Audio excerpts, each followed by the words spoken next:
Good evening. We are set to pick up with Hebrews chapter 8.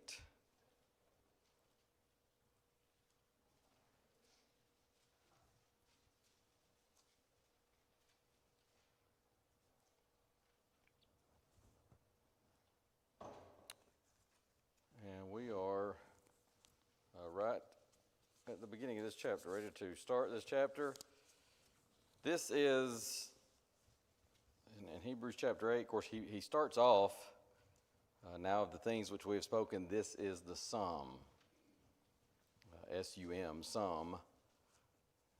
And I was, just by way of comparison, if you look at the New King James, he says, now this is the main point of the things we are saying.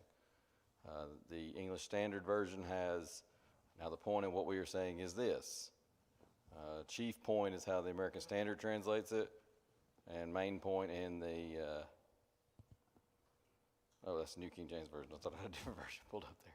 I got the New King James pulled up twice for some reason. But Michael, I got my four windows open on that Logos app. Finally, sat down and figured that out. But apparently I opened up two with the New King James Version, so I'll have to correct that later. But all that just to say that what the writer says here is he's going to make a summary argument. This is not just the conclusion right here, even just within this chapter, because this is going to go on into chapter 10.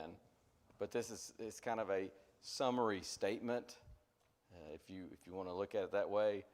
Closing arguments, might use that terminology.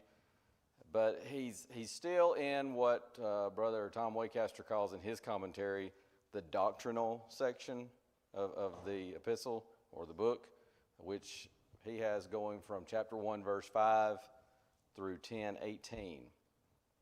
To outline this little section that we're in, to keep that within our context and within our view, we're in the section that covers chapter 4, verse 14, all the way through the end of this chapter, chapter 8, verse 13.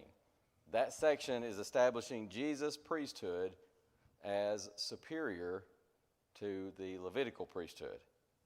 And here in this particular section, chapter 8, he's going to talk about the ministration of Jesus as priest. It is a heavenly ministration. And he's going to talk about the mediation of Jesus. He's the mediator of a new covenant. And that'll be verses 6 through 13. That's chapter 8 kind of in a nutshell. Now, as Brother Waycaster outlines it, and I adapted his outline a little bit, but it's basically from how he outlines it. He talks about, in verses 1 through 5, this heavenly ministration. He talks about the realm where Jesus serves. Of course, he's serving as high priest, not on earth. He can't do that. We've already established that. Why not? He's of the tribe of Judah, of which tribe, verse 14 of chapter 7 says, Moses spake nothing concerning priesthood. So his realm, where he serves as high priest, is in heaven. The reason for his ascension is verse 2. The realm there is in verse 1. The reason for his ascension is sitting at the right hand of God is verse 2. It's to minister for the true tabernacle. Not the shadow, as we see under the old covenant, but the true tabernacle. We sometimes talk about shadow and substance, or types and antitypes. The things under the old law were types. Here you have the antitype, or the true. The shadow always, of course, points to the substance. Then verse 3, the responsibility he had.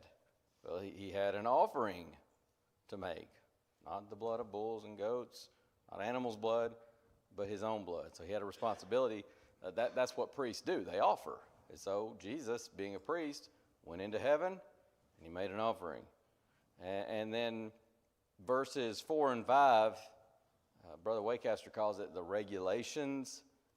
So basically talking there in those verses that Jesus, as was pointed out in chapter 7, his being a priest necessitates a changing of the law.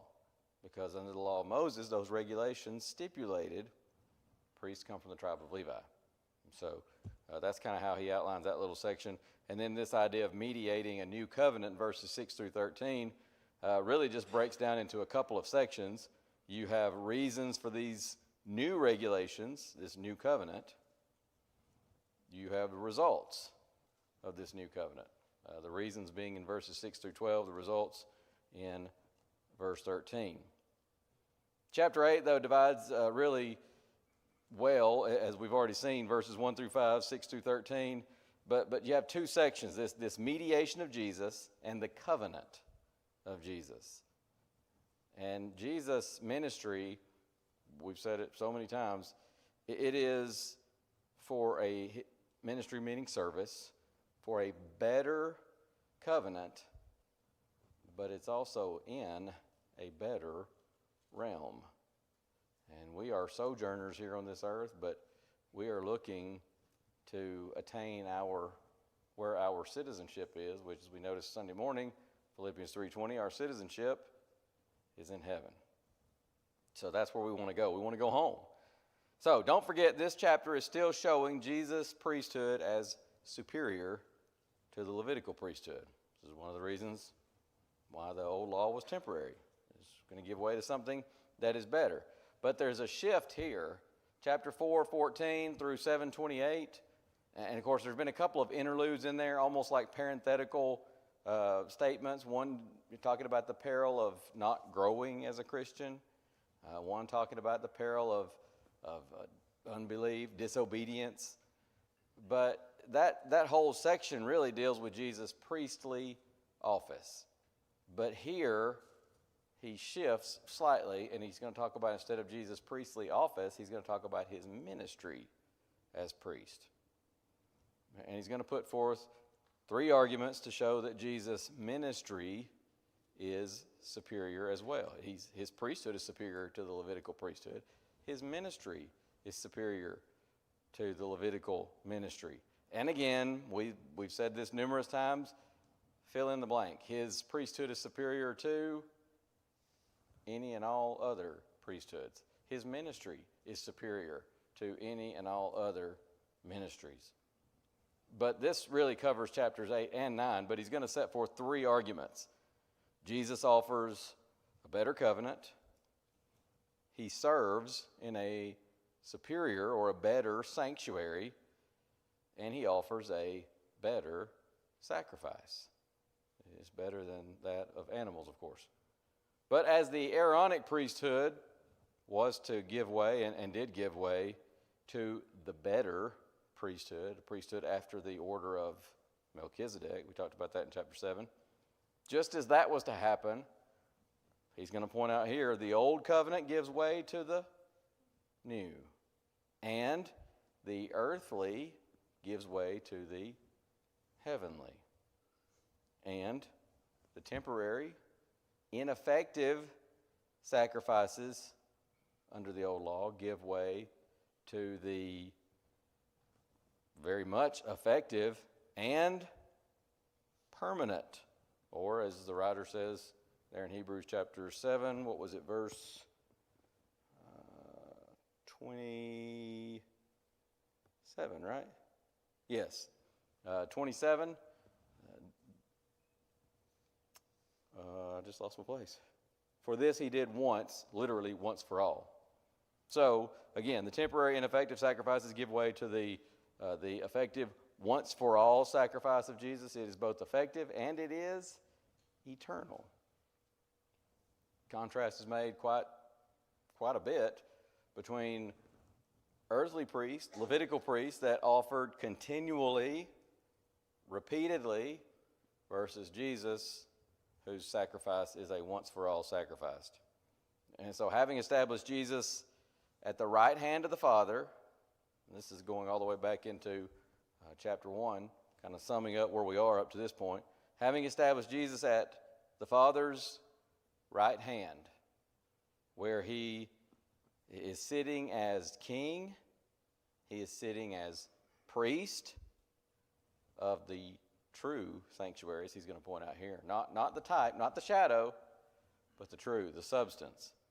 And having established in chapter 7 the superiority of Jesus' priesthood over the Levitical or the Aaronic order, and having established Jesus, the all-sufficient qualifications he has for his office as high priest.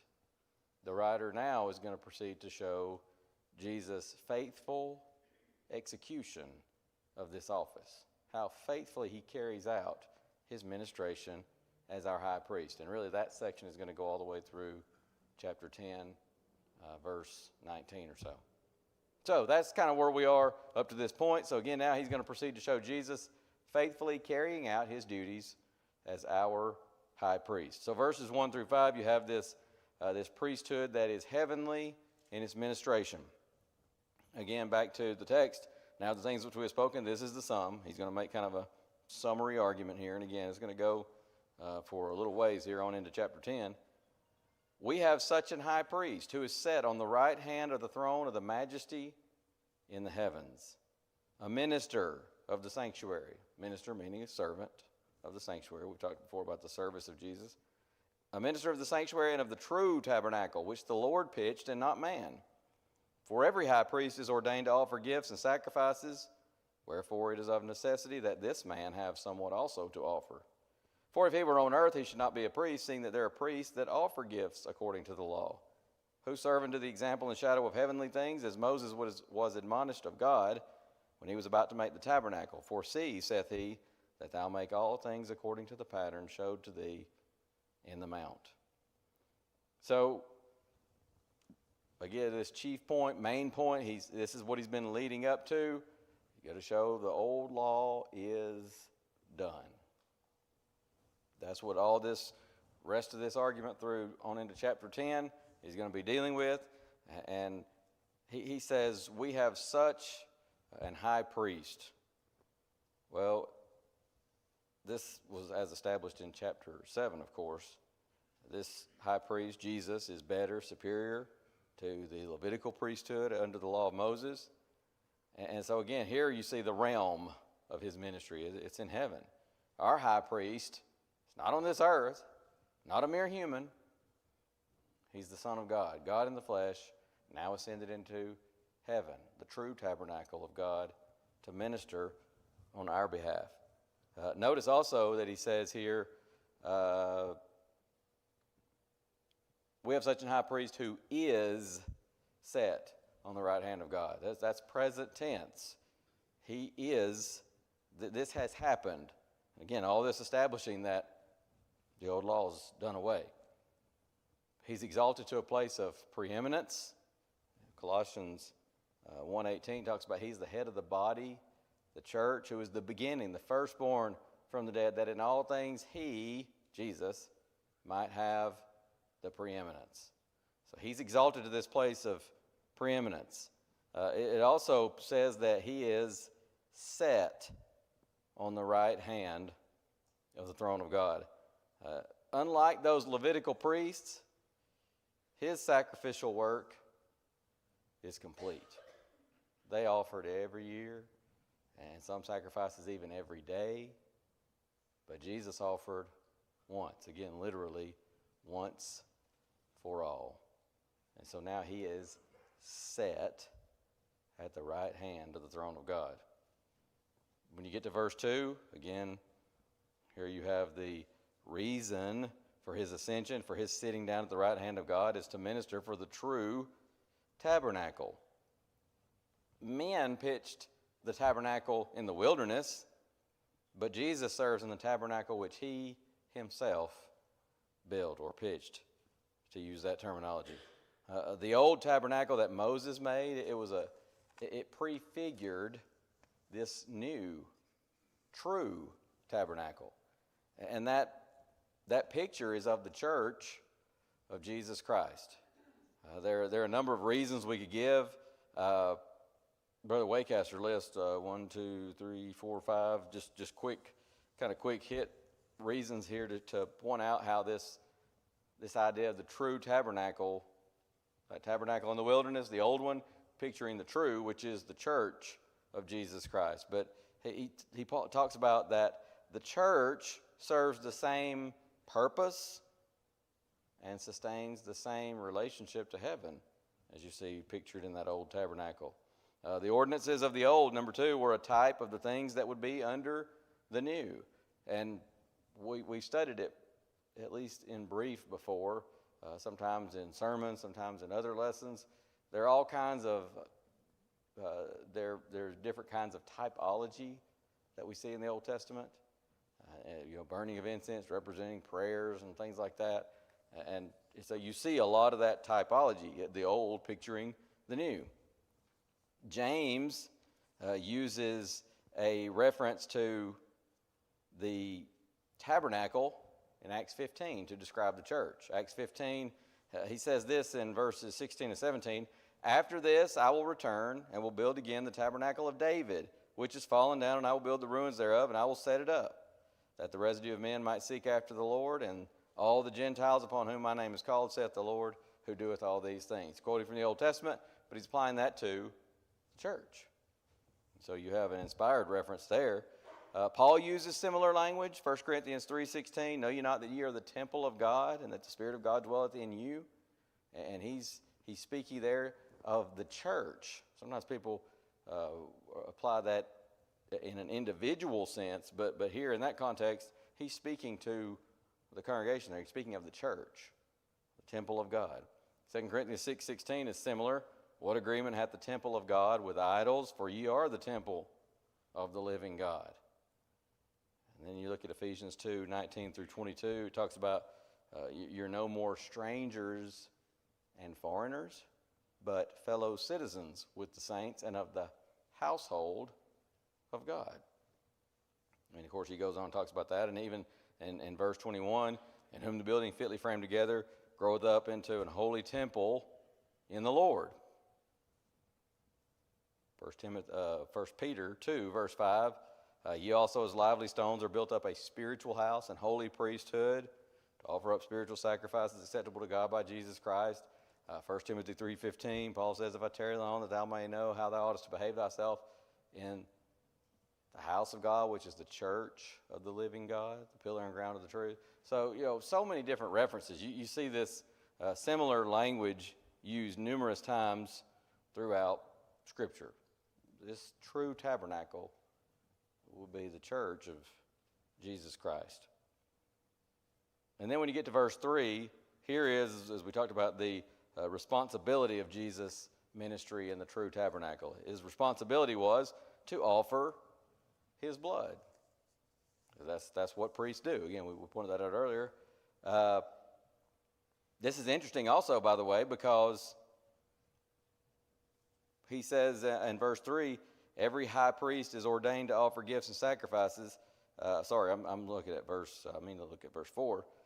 "If he were on earth, he should not be a priest, seeing that there are priests that offer gifts according to the law." This is one of the reasons why when we talk about the date of the book, the date of writing, it has to be before AD 70, because he references those that are still carrying out sacrifices under the law of Moses. That whole economy ended in AD 70 when Jerusalem was just utterly crushed by the Romans, a final putting down of that Jewish economy. But here, some of that was still going on. Now, it's not to say that it was right, because Paul is over and over again trying to teach his, as he sometimes puts it, his brethren or kinsmen according to the flesh, to leave Judaism as he did and come to, leave the shadow and come to the light, the sunlight, we might say the S-O-N, sunlight. But there were those that were still carrying out the Jewish sacrifices and such. And so again, that kind of gives us help when it comes to dating the book, at least to some extent. And then verses 4 and 5, here's that regulation of Jesus' priesthood. He needed to ascend to heaven because, again, if he were on earth, we already talked about that in chapter 7, reiterating it here, if he were on earth, he could not be a priest because he's of the tribe of Judah. And so God in his infinite wisdom, he regulated the law of Moses, those priests, to the tribe of Levi.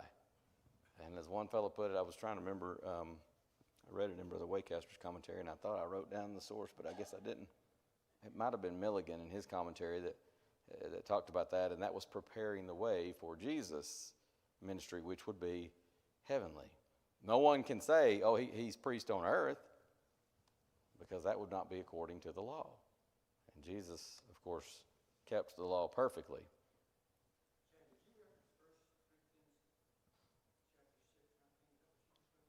It was 2 Corinthians. No, we did. It was 1 Corinthians 3:16. Talking about the temple of God, the church being the temple of God. And 2 Corinthians 6:16. Is that what you're thinking of? They both reference the church. Both of those reference the church being the temple of God. It does mention it as well. So, looking at verse 4, again, he's from the tribe of Judah, of which tribe Moses spake nothing concerning priesthood. I had a cross-reference, in my notes from preaching school, and I think, it was in a recent sermon looking at the ascension of Jesus. It might have been, I think it was the December lesson of the Tell Me About Jesus series. But Psalm 24, 7 through 10 seems to be picturing, it seems certainly to at least fit a picture of Jesus' ascension into heaven. Listen to what Psalm 24, 7 through 10 says. Lift up your heads, O ye gates, and be ye lift up, ye everlasting doors, and the King of glory shall come in. Who is this King of glory? The Lord strong and mighty, the Lord mighty in battle. Lift up your heads, O ye gates, even lift them up, ye everlasting doors, and the King of glory shall come in. Who is this King of glory? The Lord of hosts. He is the King of glory. So Jesus, of course, ascending into heaven, because that's where he has to serve as priest, and he does minister as priest. Notice in verse 5, he says, who serve, talking about those priests that offer according to the law. It's a little bit more awkward wording to me in the King James than in the American Standard. I like the way the American Standard puts it. But the King James says in verse 5, who serve unto the example and shadow of heavenly things. I like the way the American Standard words it. It says, who serve that which is a copy and shadow of the heavenly things. In other words, the tabernacle was typical of what would come later, the true heavenly service. And so he goes on to say that God told Moses what? See that thou make all things according to the pattern showed thee in the mount. I don't want to get too off track with it, but I think it is worth mentioning here. Sometimes people will sort of discount and even maybe mock the idea of a pattern in Scripture. And especially today, they say, oh, that's kind of, it's almost like that's so Old Testament, man, that whole pattern thing. And even people will sometimes, we've talked about this before, I think it was, Bob, maybe you and I were having a discussion about this, how people will sometimes take the book of Galatians and try to turn it into an epistle on law versus grace. And nothing could be farther from the truth. It's not about law versus grace. It's about the grace, the system of grace, Jesus' new covenant superseding the law of Moses. And so, when he says you're not under the law, you're not under law, but you're under grace, people say, well, there you go. We're not under law. We're not under the law of Moses. But there are so many times, we've referenced it numerous times just recently, James 1:25 talks about the perfect law of liberty. In fact, right there in Galatians, you have in Galatians 6, verse 2, bear you one another's burdens and so fulfill the law of Christ. Right here, all throughout the book of Hebrews, he's talking about the superiority of the law and the covenant of Christ. And so in fact, I saw this, was that last night? I was looking for something on YouTube, and I ran across this video, and it was somebody who was talking about why he left the Church of Christ. And I've seen several of these. I've watched numerous ones just because sometimes it's more of I want to see what these people are saying. Why you say you're leaving? And it's interesting because a lot of folks that do those videos, they talk about why they left. One person in particular, in fact, somebody in the comments mentioned it and kind of called him on it. What it really came down to was this individual was a homosexual. And so somebody in the comments said, okay, so why don't you just say in your video, be honest and say you left the church because you're homosexual and you want to be free to do that without any kind of censure or reproving or rebuke. And it's interesting to me that in the comment back, the individual did not deny it. It simply said, out of all that I said, all you latched onto was that I'm gay. Well, that was, sometimes you would see that. There was some kind of a sin that a person wanted to hold on to. But you would also see in some of these, some folks were leaving very strict, not in the sense of strict obedience to God's law, but in the sense of making laws where God has not made any. Sometimes we use terms like non-institutional, or when I was growing up, antiism or the anti-church. Sometimes people talk about that. Some people were leaving that. And then some people, they had other reasons, but so many times it was a misunderstanding what they were saying of the church. Sometimes they'd say, oh, they were just mean, hateful people, so I had to get out of there. Well, I've seen some mean, hateful Christians, but you know what? I can go to the Baptist church, I can go to the Catholic church, I can go to the Presbyterian church, the Methodist church, you name it, you fill in the blank. I can find you some really mean, nasty people in every one of them that say, oh, how I love Jesus, but they act like, oh, how I love the devil. I can find those anywhere. I've seen people, I've had personal conversations before people talk about how they were mistreated by their brethren, so I'm out of there. Why would you get mistreated by people and take that out on the Lord? It doesn't make sense. Some people would say, oh, there was just so much fear.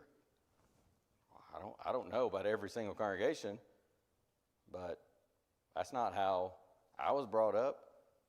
And when I study the Bible, I see that the Bible's not, God does not want us to be just trembling in fear, and yet he wants us to have a godly fear that understands if I don't obey him, there are consequences. But all that's just to say that there was this one individual that I saw this video that I'd not seen before, so I started watching it. Some of it was long and dry, but he talks in there and he says, let me tell you something. He said, tell you something about the Church of Christ. What you're going to find with these people is there's a lot of talk about authority. They're big on authority. Well, if I were able to have a conversation with him, I would say, thank you. That's a compliment. I guess he meant that to be some kind of an insult, but hey, guess what? When you open the pages of this book, you're going to find a lot of talk about authority. You're going to find a lot of emphasis on authority. That's not Church of Christ talk, folks. That's God. As I often say, the question is not, well, what does the Church of Christ believe about this, that, or the other? Hey, Chad, what do you believe about this, that, or the other? What's the elder's position on this, that, or the other? The question is, what does the Bible say? And when you go to the Bible, you find God is concerned about authority. And what I find here in Hebrews 8, verse 5 particularly, God's concerned about our following his pattern. God's often pictured as a father. What parent gives instructions to a child and then says, I don't really care if you follow these instructions or not, but here's how to do this? My parents gave me instructions. I was expected to follow them. And if I didn't, well, there were consequences. But God is concerned with our following his pattern. Romans 6, verse 17, Paul's writing to the Roman Christians there, and he says, God be thanked that you were the servants of sin, but you obeyed from the heart that form of doctrine which was delivered you. And he goes on to say in the next verse, being then made free from sin, you became the servants of righteousness. They obeyed that form of doctrine. And that's I believe it's tupos in the Greek, but it's a word that literally means pattern. You obeyed that pattern of doctrine which was delivered you. So whether I'm talking to somebody who, says, well, here's why I left the church, or somebody who's not a Christian, Paul says you obeyed the form of doctrine, the pattern of doctrine which was delivered you, and you were then made free from sin, and you became servants of righteousness. Well, has that pattern changed? Does God's word change? Heaven and earth shall pass away, my word shall not pass away, Jesus says. So the pattern hasn't changed, right? And so if we obey the same pattern of doctrine today, will we not get the same results? Being made free from sin and thus becoming servants of righteousness. In that context, he's talking about you're either a servant of righteousness or you're a servant of sin. And Jesus, some of those people, when Jesus said, you shall know the truth, and the truth shall make you free, John 8:32, and then they followed it up with, well, we be Abraham's seed, and we're never in bondage to any man. Ironic, because they were in bondage to Rome at that time. But he says, what, in verse 34? Verily, verily, I say unto you, whosoever committeth sin is a servant of sin. And so, everybody's a servant of sin or of righteousness. All have sinned and come short of the glory of God. So, we all, assuming we reach an accountable age and mentality, we're all servants of sin. Well, how do I become a servant of righteousness, of God? Obey that form, that pattern of doctrine. And so that's pretty simple. The message hasn't changed. The pattern hasn't changed. Same pattern, same following, obeying it, you get the same result. That's still true to this day. So it's kind of like I think it was Thomas Warren I think it was a book he wrote. The Bible only makes Christians only, and the only Christians. That's, the seed is the word of God, Luke 8:11. You plant the seed, what do you get? It was planted in the first century over and over. We have the record in Acts. And it grew Christians, not hyphenated Christians. They were simply children of God, Christians. And if we plant that same seed today in the hearts of men and women, and we find good soil, what's it going to bring forth? Simply Christians. 2 Thessalonians 2:15, Paul says, therefore, brethren, stand fast and hold the traditions which you have been taught, whether by word or our epistle. We sometimes talk about inspired traditions. This is as opposed, of course, to man's traditions. Jesus deals with this in Matthew 15. Oh, they're so upset because his disciples didn't wash their hands.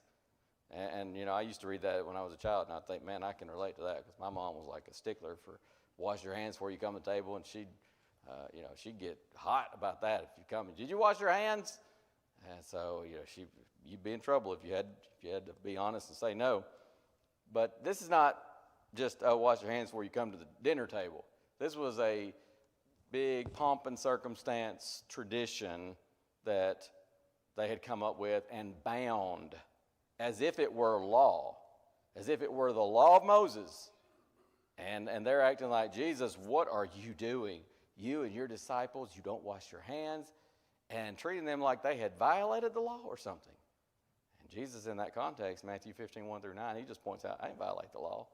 I just violated your tradition, which you are now binding as if it were law. But that doesn't make it so. And, of course, Jesus is going to go on to point out to them, oh, you bind that, but then you have this little loophole for folks. When the Bible says, honor your father and mother, whoso curseth father and mother, let him die the death. That was what the law of Moses said. You take care of your parents. But they had come up with a loophole. If you say to your parents, hey, I'm sorry, I really would love to be taking care of you, but I gave an offering to the synagogue. And so, I'm sorry, I gave that money to the church, but that was for a good cause. And they'd use that to excuse themselves from fulfilling their responsibility. You see the difference. Hand washing, tradition that they're binding as law. take care of your parents, that was law that they tried to find some kind of a loophole. Jesus says, well hath Isaiah prophesied of you, saying, this people draweth nigh unto me with their mouths, honor me with their lips, but their heart is far from me. And then he doesn't stop there. He says, but in vain do they worship me, teaching for doctrines the commandments of men.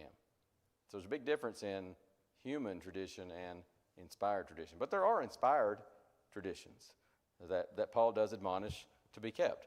2 Timothy 1:13, hold fast the form of sound words. Again, that word form, it's a slightly different word in the Greek, but it's still, you look it up in a lexicon and it'll same idea. It's a pattern. Hold fast the pattern of sound words. Well, here he's writing to Timothy, the young evangelist. He is a Christian. He says, you hold fast, hold on to the pattern of sound words. How can we do that if we don't have some kind of a pattern? And so, again, you see over and over again, God cares. He's concerned about our following his pattern. Moses was told to do all according to God's pattern. What part of the pattern given to Moses by God for the tabernacle was he free to just say, hey guys, don't worry about that. We're 95% following the pattern. Don't worry about it.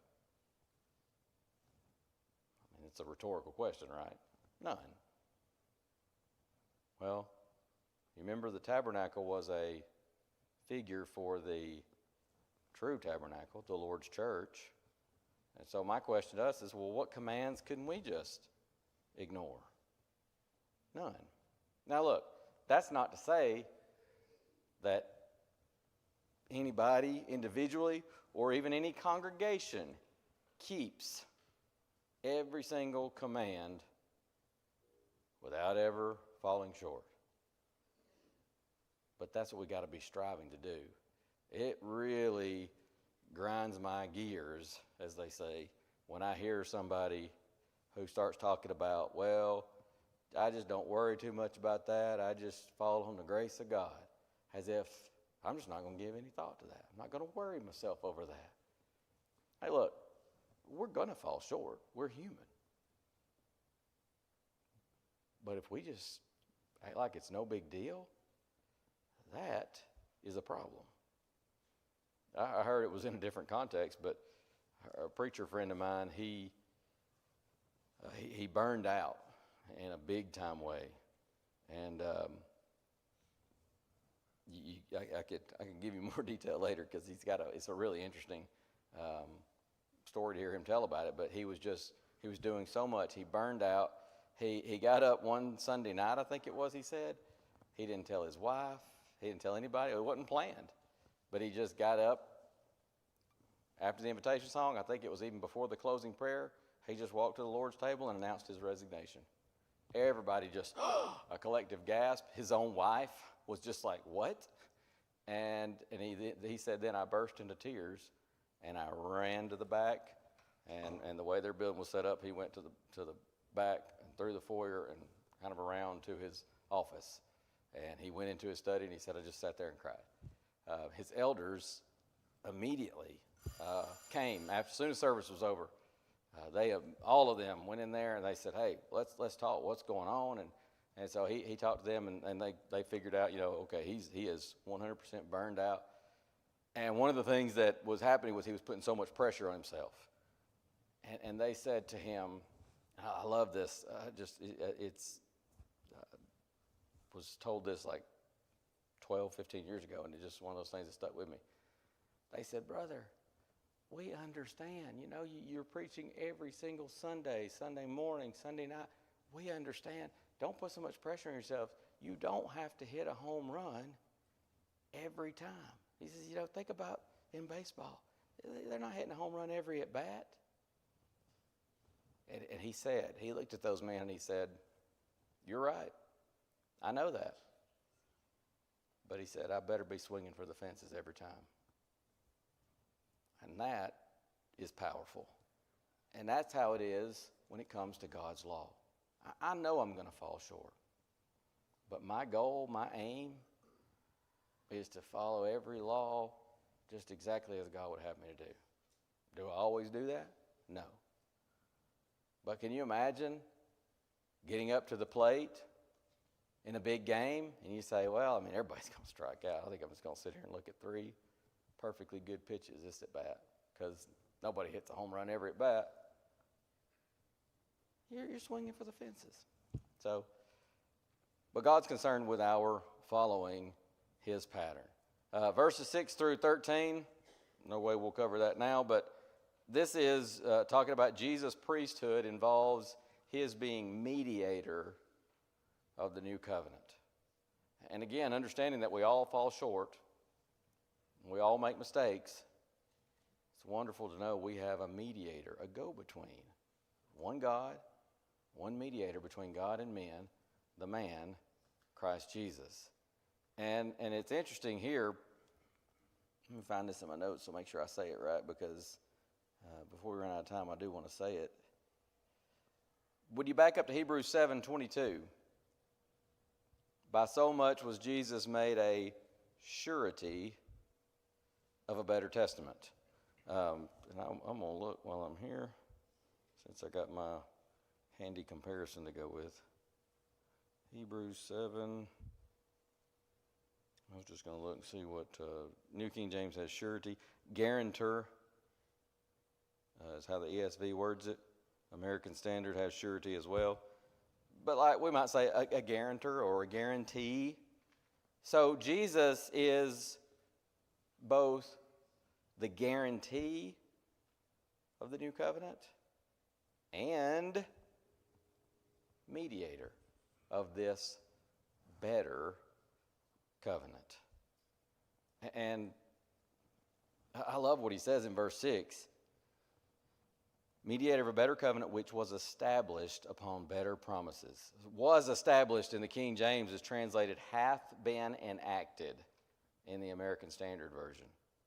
It's a perfect tense verb, meaning you have a past action with continuing, ongoing results. This new covenant was enacted and it remains enacted. It will not, unlike the law of Moses, be superseded by another. It will not, unlike the law of Moses, be abolished, abrogated. It is the covenant which we remain under to this day. And so he's not saying in this section that the first covenant wasn't good. He's saying that this new covenant, Jesus' covenant, is better, best, we would say. So again, you have present tense here. He's obtained a more excellent ministry, but how much also he is the mediator of a new covenant, established or enacted upon better promises. Present tense. This is again the whole of the argument in this section. Old law is done away. We are under a new law. And so Jesus has a more excellent ministry because his law is greater. He's a surety of it. He is the mediator of it. And it is better than any and everything else that we might even attempt to come up with. So we'll stop there. That's kind of gets through verse 6. I hate to not get through that section, but boys, this is great stuff here in the book of Hebrews. It's particularly in chapter 8 when he gets talking about the ministry of Jesus. The old law is done away. We're under the law of Christ. So we'll pick up, Lord willing, I'll make a note here at verse 7 and maybe just a quick glance over verse 6, what we said there. God willing, next week. Thank y'all very much for your time and attention tonight.